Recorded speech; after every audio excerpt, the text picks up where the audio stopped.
I didn't think anything too horrible could happen while I was in the building, so I headed down the hall alone.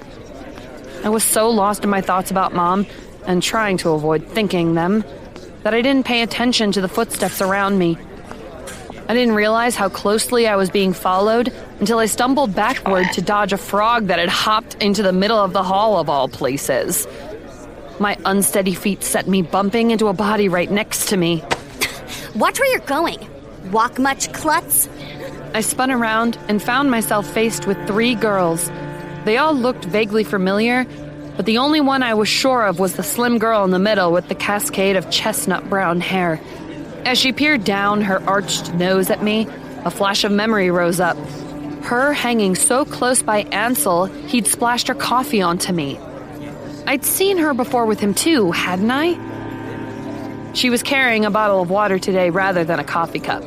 Both of the other girls were too, like they'd decided to go for matching accessories. The other 2 gave me looks of bored hostility, while Ansel's fan drew her lips back in a sneer. Oh, psycho girl. I guess we can't expect her to know where to put her feet when she's barely got her head on straight. Good one, Peyton.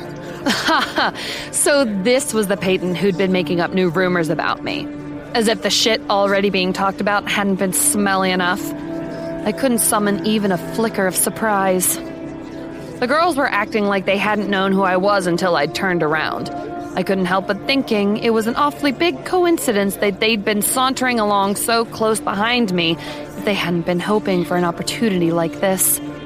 I didn't have much patience left to put up with their crap, and I didn't think telling them that messing with me might put them on a bunch of undead gangsters' shit list would do anything but reinforce their ideas about my sanity or lack thereof. Sorry, I'll stay out of your way. I swept my arm in a motion for them to go ahead of me. Instead, they stepped a little closer, backing me up toward the wall. My pulse hiccuped.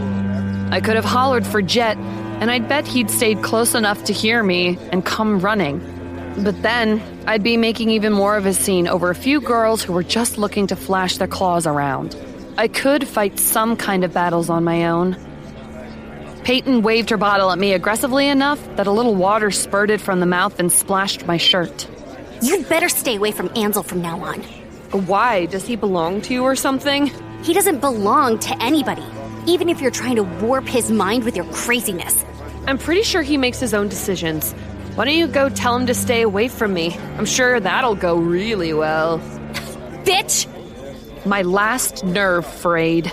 The unsettling hum that had risen up inside me yesterday on the docks reverberated through my chest again, potent enough that my ears started to ring.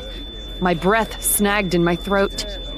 And the entire contents of Peyton's water bottle leapt from its opening and splattered into her face. What the? You?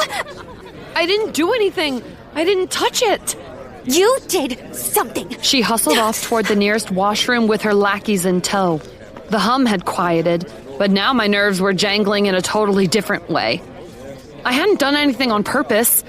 Maybe I really hadn't done anything at all, but water didn't fling itself out of its container on a whim. Something must have propelled it out.